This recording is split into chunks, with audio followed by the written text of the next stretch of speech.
Hello friends, Telangana ration card కొరకు ఈ form ఖచ్చితంగా ఉండాలి. ఈ ఫామ్ ఎలా ఫిలప్ చేయాలంటే ఈ ఫామ్ ఎక్కడ దొరుకుతుంది అనేది నేను క్లియర్గా చెప్తాను. ఫస్ట్గా ఈ ఫామ్ మీరు కింద డిస్క్రిప్షన్లో నేను లింక్ ఇస్తాను, ఇక్కడ నుంచి డౌన్లోడ్ చేసుకోండి. తర్వాత దీన్ని జిరాక్స్ తీసుకోండి. ఈ ఫామ్ ఇలా ఉంటుంది. ఇక్కడ ఫస్ట్గా చూసుకుంటే కుటుంబ పెద్ద వివరాలు ఉంది కదా, ఇక్కడ పెద్ద మన ఇంట్లో వాళ్ళ పేరు రాయాలి ఇక్కడ.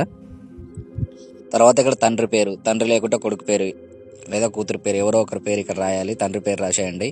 తర్వాత ఇక్కడ సెల్ నెంబర్ రాసేయండి. ఇప్పుడు ప్రజెంట్ యూస్ అవుతున్న సెల్ నెంబర్ మాత్రమే వాడండి, వాడుతున్న సెల్ మాత్రమే ఇక్కడ ఫోన్ నెంబర్ రాసేయండి. మనకి ఏ రకం కార్డు కావాలనేది ఇక్కడ వైట్ రేషన్ కార్డు కాబట్టి వైట్ రేషన్ కార్డు అని ఇక్కడ రాసేయండి. తర్వాత ఇక్కడ లింగం స్త్రీనా పురుషుడు అనేది రాయాలి కాబట్టి పురుషుడికి పెట్టేసి, తర్వాత ఇక్కడ చదువు ఎంతవరకు చదువుకున్నారు, మీరు ఏమైనా చదువుకున్నారా లేకపోతే లేదా అనేది ఇక్కడ రాయండి. అదేవిధంగా మనం పుట్టిన తేదీ ఉంటుంది. కొంతమందికి డేట్ ఆఫ్ బర్త్ ఉండదు కాబట్టి ఓన్లీ ఇయర్ మాత్రమే ఉంటుంది. ఓన్లీ ఇయర్ మాత్రమే ఉంటే ఇయర్ రాయండి. మొత్తం డేట్ ఆఫ్ బర్త్ క్లియర్గా ఉంటే డేట్ ఆఫ్ బర్త్ మొత్తం రాసేయండి. ఆ తర్వాత చూసుకుంటే ఇక్కడ కులం మన ఏ కులం, ఎస్సీనా ఎస్టీనా అనేది ఇక్కడ టిక్ చేయండి.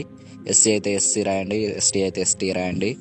ఇక్కడ వార్షిక ఆదాయం ఉంది కదా, మీ ఇన్కమ్ ఎంత, 50,000, 90,000, 100,000, 1 lakh అనేది ఇట్లా ఆదాయం రాసేయండి. వృత్తి వచ్చేసి మనం వ్యవసాయం చేస్తామా, కూలీ పని చేస్తామా, ఏది మనం పని చేయాలి. చిరునామా అయితే ఇక్కడ రాయాలి. చిరునామా ఇప్పుడు మన అడ్రస్ రాయాలి. మన అడ్రస్, మన ఊరు, మన జిల్లా, మన మండలం ఇవన్నీ రాసేయాలి. మన పిన్ కోడ్తో సహా రాయాలి. ఇక్కడ నెక్స్ట్ చూసుకుంటే కింద కుటుంబ సభ్యుల వివరాలు ఉంది కదా, ఇక్కడ కుటుంబ సభ్యుల వివరాలు వచ్చేసి మన ఇంట్లో ఎంతమంది అయితే ఉంటారో, మనం ఎవరినైతే మనం రేషన్ కార్డులో ఎక్కించాలనుకుంటున్నామో వాళ్ళందరి పేర్లు ఇక రాయాలన్నమాట. క్రమ సంఖ్య 1 వేసి వాళ్ళ పేరు రాసి, తర్వాత వాళ్ళు పురుషుడా స్త్రీనా అనేది రాసి, ఇక లింగం సెలెక్ట్ చేసుకున్న తర్వాత వాళ్ళు అభ్యర్థికి ఏమవుతారు, కొడుక కూతురు అనేది రాసి, వాళ్ళ ఆధార్ నెంబర్, వాళ్ళ పుట్టిన తేదీ ఇవన్నీ క్లియర్గా రాయాలి.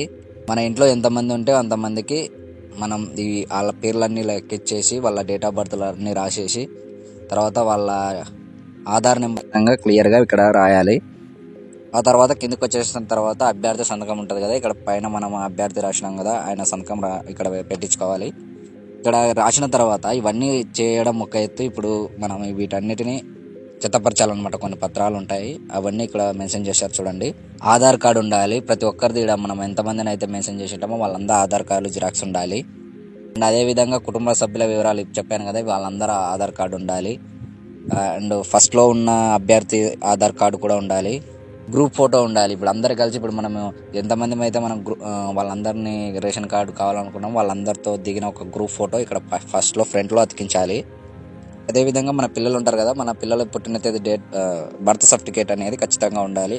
ఆ సర్టిఫికేట్ కూడా జిరాక్స్ ఉండాలి. వీటన్నిటిని కలిపి ఫైల్కు అటాచ్ చేయాలి.